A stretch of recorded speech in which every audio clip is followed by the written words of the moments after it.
Welcome to PS Weekly, the sound of the New York City school system.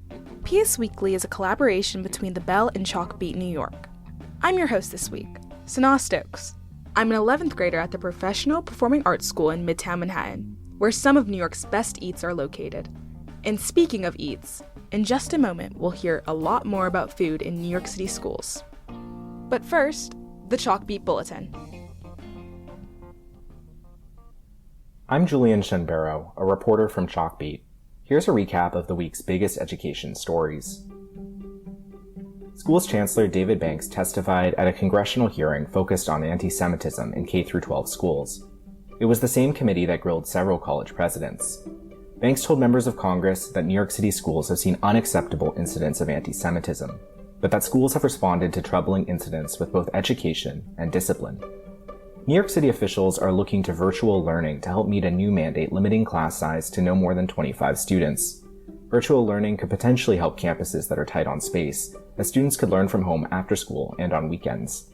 Schools have until 2028 to meet the new classroom caps.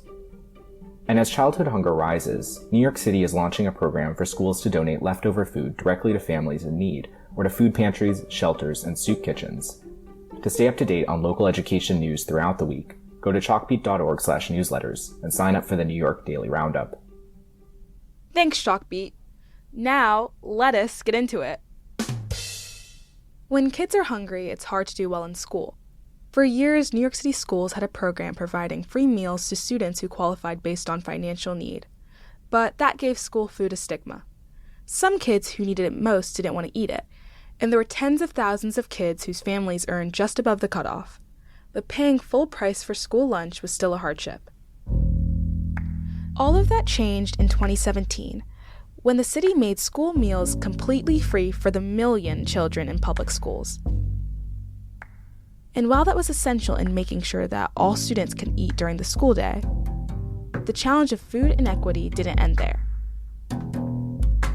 Today's episode is all about food.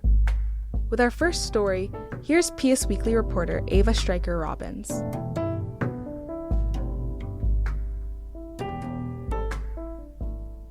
Fourth grader Elsa Hammerman is a big fan of the food in the cafeteria of her Washington Heights, Manhattan school. So when her favorite chicken dish disappeared earlier this spring, a result of budget cuts, Elsa wrote a letter. Dear Mr. Chicarico, I am a fourth grader who goes to PSIS 187. Christopher Tricarico is the Senior Executive Director of Food and Nutrition Services, responsible for all New York City school cafeterias. Me and my friend's favorite school lunch is the roasted chicken. We hate to see it leave the menu, so we were hoping maybe you could bring it back next month.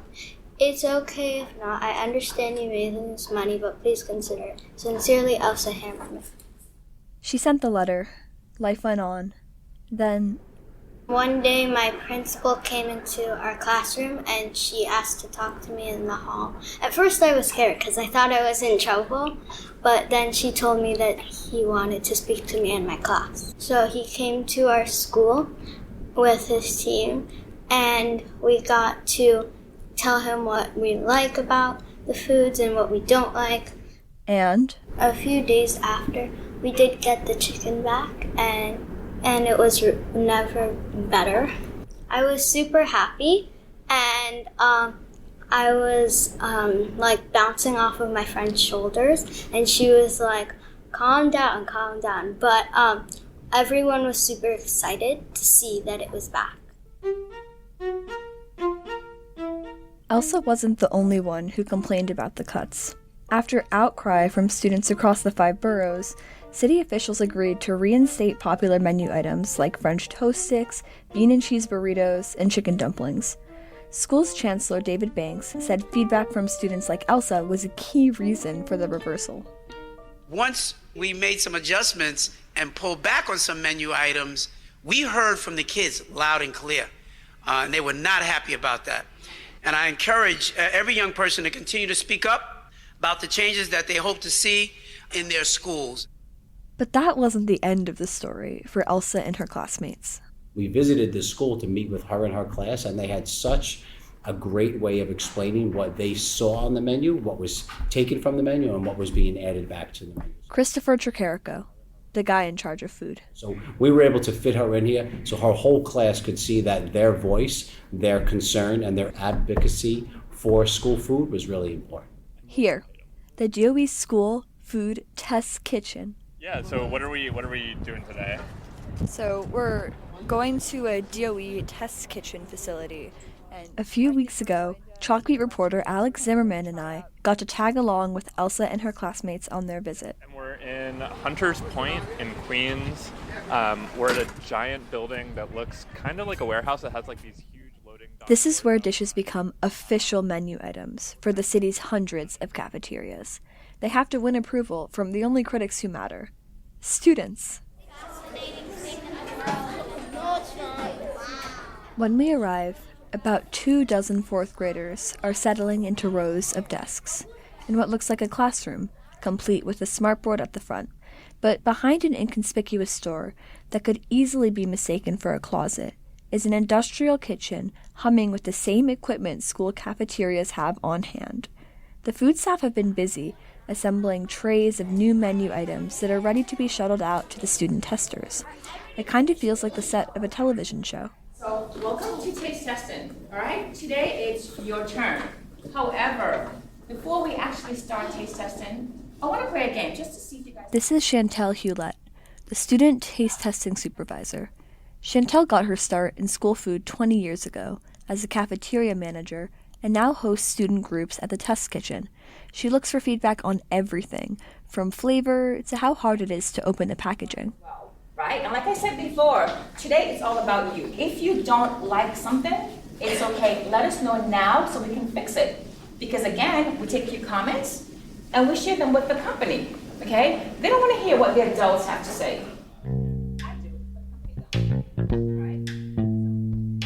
Today's task. Students will taste and rate 4 food items: an egg and cheese sandwich, a cheesy pasta dish called manicotti, hummus, and a barbecue chicken slider. Here's the process. Students eat the dish in silence. Once they develop an opinion, they hold up a card called a plicker, basically a fancy barcode. If they hold the card right side up, it means they liked the dish. Holding it sideways means they didn't like it. Then, Chantel stands in front of the room and scans all of the codes at once with her phone, which generates an instant tally of how many children approve of what they just ate.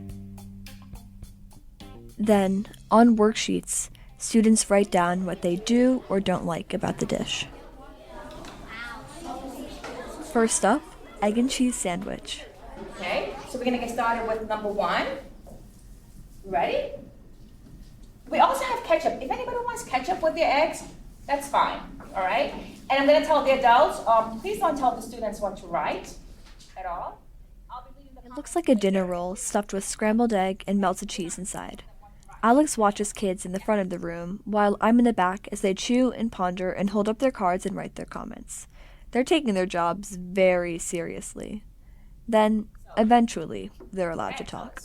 So, I thought the egg, like after you taste it, as you said, it was a little unflavorful, but I felt a little dry for some reason. Mm-hmm. And also the packet was really wet, so like when I first took out, like I had to like dry off it because I don't like eating wet food. So I really like the meal.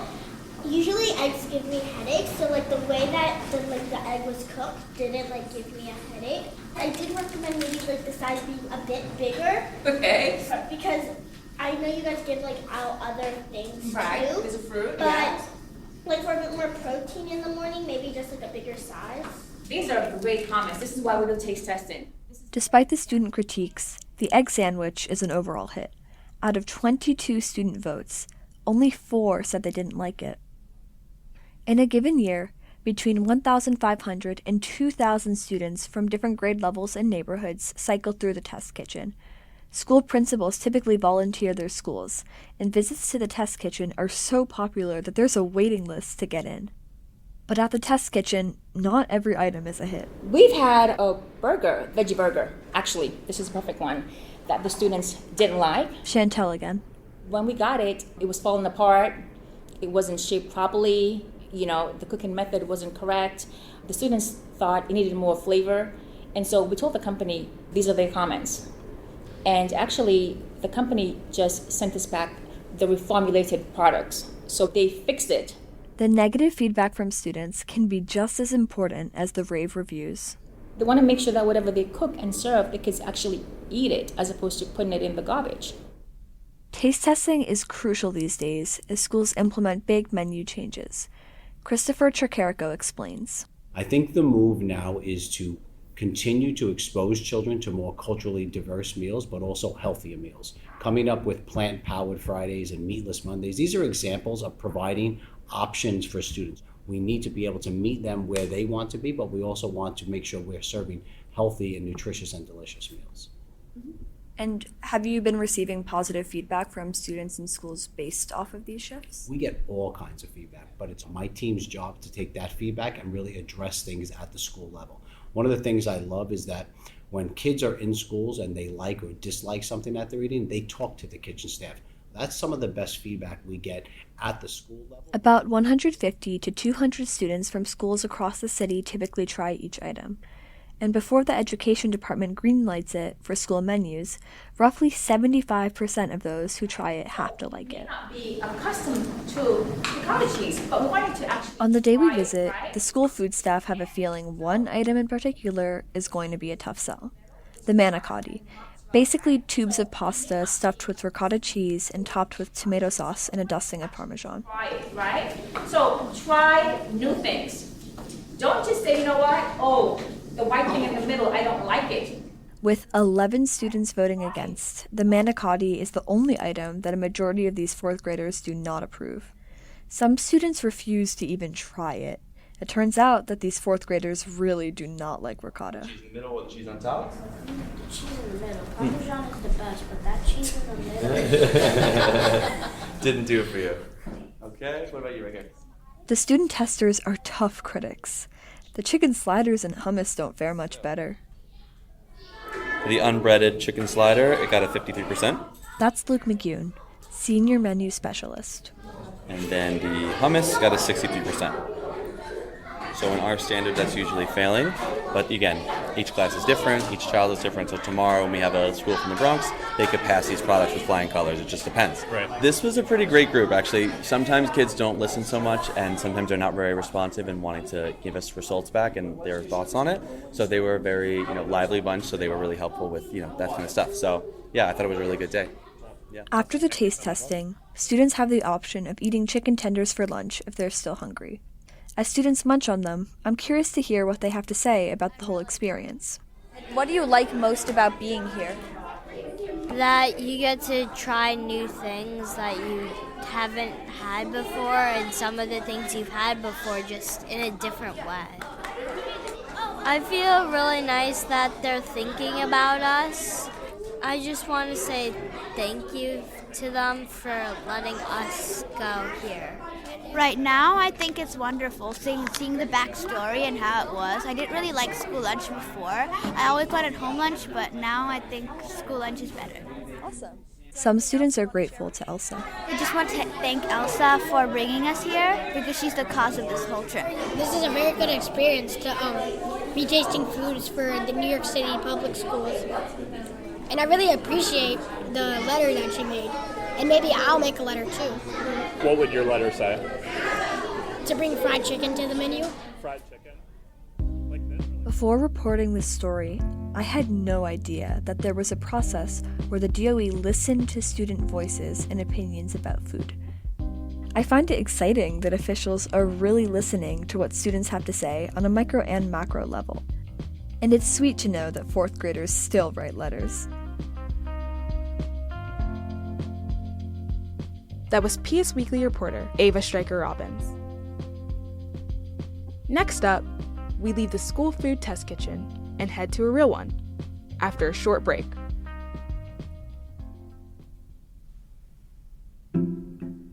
We hope you're enjoying listening to PS Weekly as much as we enjoy making it. We spend a lot of time after school planning each episode, setting up and conducting interviews, cutting the tape, writing scripts. It's a long process and totally worth it. But here's the thing. We don't have a bunch of money or millions of followers. So we're counting on you, loyal listener, to help us get the word out. So take a few seconds and send this link, wherever you're listening, to 3 friends so they too can enjoy PS Weekly. Thanks for your support.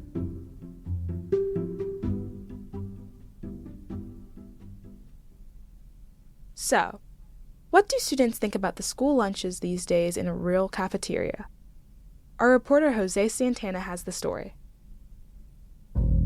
It's Plant-Powered Friday, and I'm at the Bronx Latin High School cafeteria during their lunch period.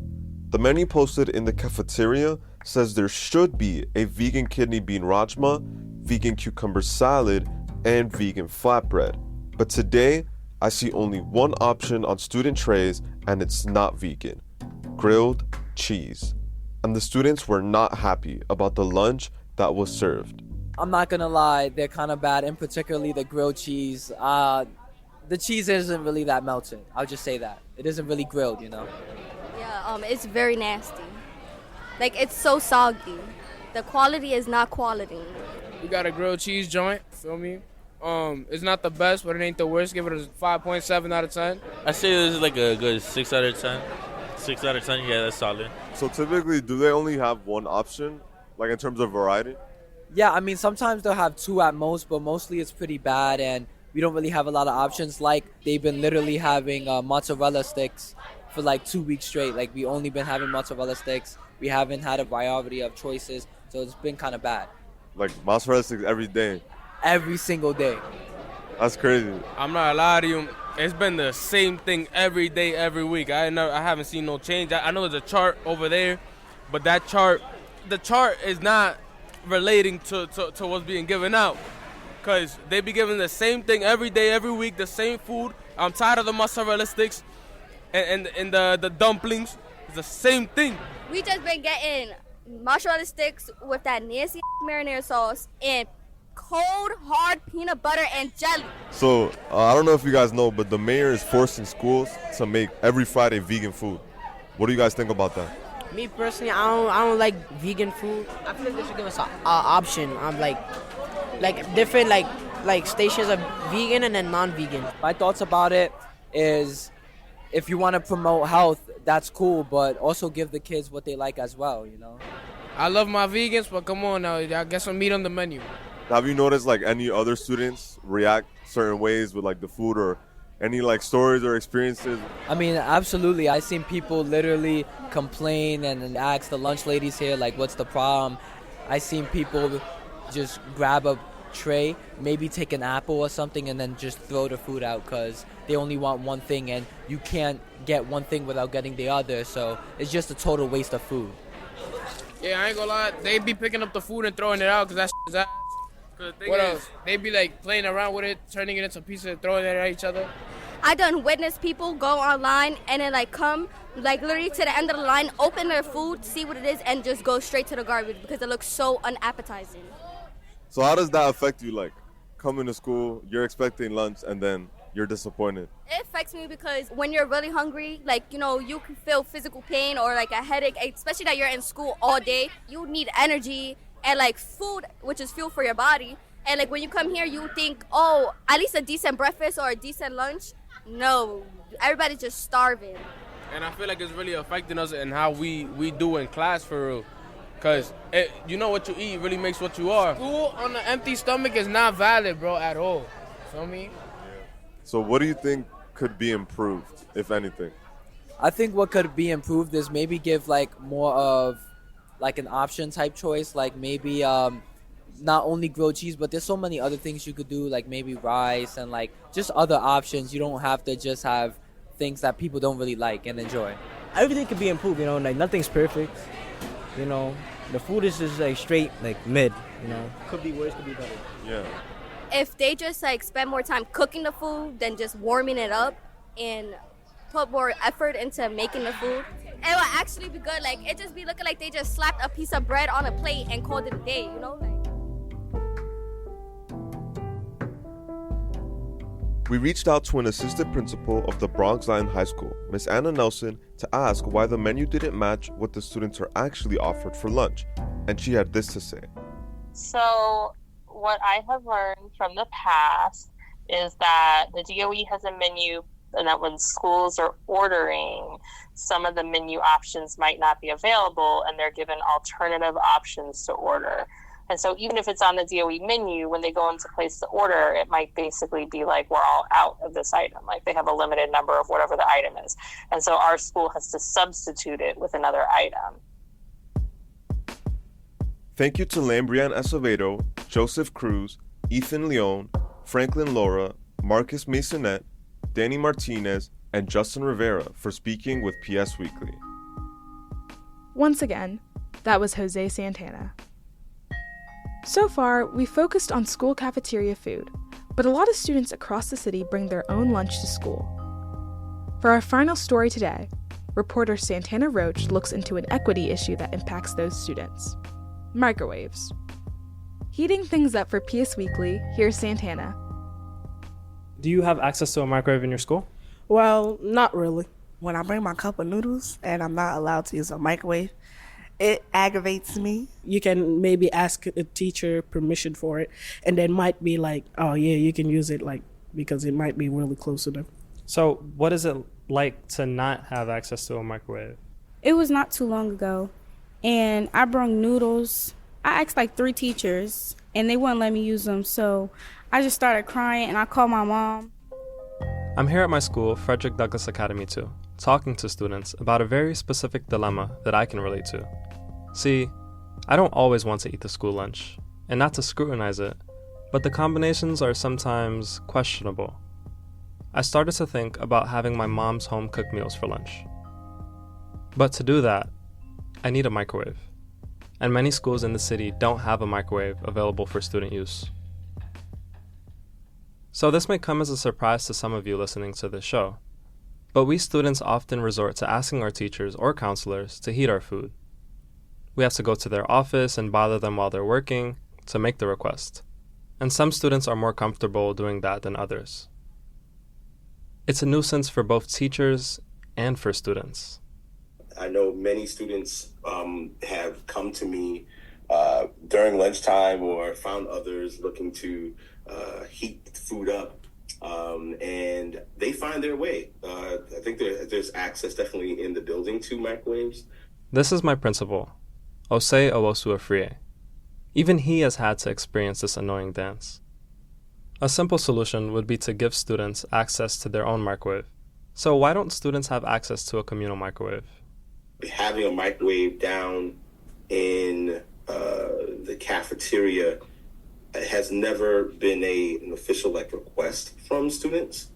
So I think possibly that is not something that we have deeply explored about how to make that work. So perhaps this issue of microwave access is simply an issue students haven't brought up. Students at Beacon High School also had a similar problem. And guess what? Their PTA donated their students a microwave a few years ago. Yes, the Beacon PTA purchased a microwave for students, maybe 2 years ago. It was placed in the cafeteria for student use. This is Kelly Henry, Beacon's PTA co-vice president. I spoke with my fellow PS Weekly producer, Bernie Carmona, who happens to be a student at Beacon, and occasionally in need of a microwave. A couple weeks ago, I asked you to investigate to see whether or not there was a microwave in your cafeteria. I went to the cafeteria all the way in the back, all the way in the corner. That's where the microwave is. So, Bernie, how great is it to have a microwave? Because, my school doesn't have free access to a microwave. Yeah, I know that kids from other schools don't have access to these microwaves. I think it's very convenient for me, mainly because I have leftovers from home sometimes, and I think just bringing that to school and having the access to just go to the cafeteria and it being there for me to use whenever I want. Having free access to a microwave will definitely come with managing and creating new rules for students that want to use the microwave. I went back to Mr. Afriye to tell him about the Beacon students and their PTA bought microwave, to see what he thought and whether he would consider providing one for our school. So we would have to figure out how we would actually acquire one, And then you'd also have to discuss some of the safety protocols, right? If it's not used properly, it can cause some significant damage or injury or whatnot. So you'd have to look into all of that, as well as protocols around how to clean it and maintain it, who brings it out, that it's being used and maintained in a way that everyone can have consistent and quality access to it. If that is something that our student council wants us to pursue, then we would look into see how we could make that work. Huh. It's interesting to think that the only reason why we haven't had a microwave is because we haven't thought to officially ask, even though we have been directly asking teachers to use theirs. Perhaps this sounds like a trivial issue, but students, especially students with dietary needs, might need access to a working microwave. I plan to continue advocating for a microwave to be placed in my school, and I hope some of you who face similar issues take action and speak up about them too. It might be easier than you thought. Thanks for listening to this episode. I'd say my fellow reporters ate. Students, we'd love to hear your thoughts and experiences related to school food. Have a story to share? Email us at psweekly@chalkbeat.org. And P.S., we're back next Wednesday with an episode about mental health that you don't want to miss. It was like because of her like fear or anxiety or like her trauma, like because of it is holding me back from having possibly a better experience, and so she never allowed us to take that leap of faith. And for that reason, it just made me very like angry throughout the years where I wasn't able to like properly get help. Until then, class dismissed. PS Weekly is a collaboration between the Bell and Chalkbeat, made possible by generous support from the Pinkerton Foundation, the Summerfield Foundation, FJC, and Hindenburg Systems. This episode was hosted by me, Sanaa Stokes. Producers for this episode were Ava Stryker-Robbins, Jose Santana, and Santana Roach, with reporting help from Chalkbeat reporter Alex Zimmerman. Our marketing lead this week was Sabrina Duquesne. Our executive producer for the show is Joanne DeLuna. Executive editors are Amy Zimmer and Taylor McGraw. Additional production and reporting support was provided by Sabrina Duquesne, Mira Gordon, and our friends at Chalkbeat. Special thanks to our interns, Miriam Galicia and McKenna Turner. A big shout out to our volunteer mentors. Music from Blue Dot Sessions. And the jingle you heard at the beginning of this episode was created by the one and only Erica Wong. Thanks for tuning in. See you next time.